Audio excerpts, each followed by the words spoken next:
Breaking news. దళిత యువకుని kidnap చేసినందుకే Vamsi జైలుకు వెళ్లాడనన్నారు మంత్రి లోకేష్. ఈ కేసులో అన్ని నిజాలు త్వరలోనే వెలుగు చూస్తాయన్నారు.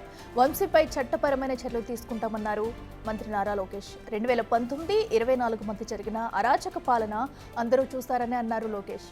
ప్రజా సమస్యలపై పోరాడిన తమపై కేసులు పెట్టారని, దేవాలయం లాంటి తమ పార్టీ కార్యాలయం పైన దాడి జరిగిందని, గన్నవరం టీడీపీ ఆఫీస్ పైన దాడి చేశారని అన్నారు. తాము ఆ రోజుల్లోనే 19 బహిరంగ సభల్లో ప్రజలకు రెడ్ బుక్ చూపించామని, ఆనాడు వైసీపీ నాయకులకు కొమ్ము కాసిన అధికారులు మా కార్యకర్తలను ఇబ్బంది పెట్టారన్నారు.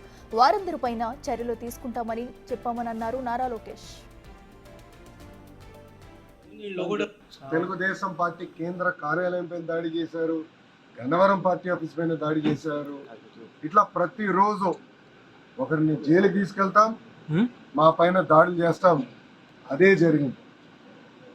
నేను ఆనాడు ప్రజలందరికీ చెప్పాను, దాదాపు 90 బహిరంగ సభల్లో, యువగలం బహిరంగ సభల్లో ప్రజల ముందల ఎర్రబుక్ చూపించి, ఏ అధికారులు వైకాపా నాయకులైతే చట్టాన్ని ఉల్లంఘించి ప్రజల్ని, తెలుగుదేశం పార్టీ కార్యకర్తలు ఇబ్బంది పెట్టారో న్యాయపరంగా వాళ్ళపైన చర్యలు తీసుకుంటా, వాళ్ళని వదిలిపెట్టాలని ఆనాడు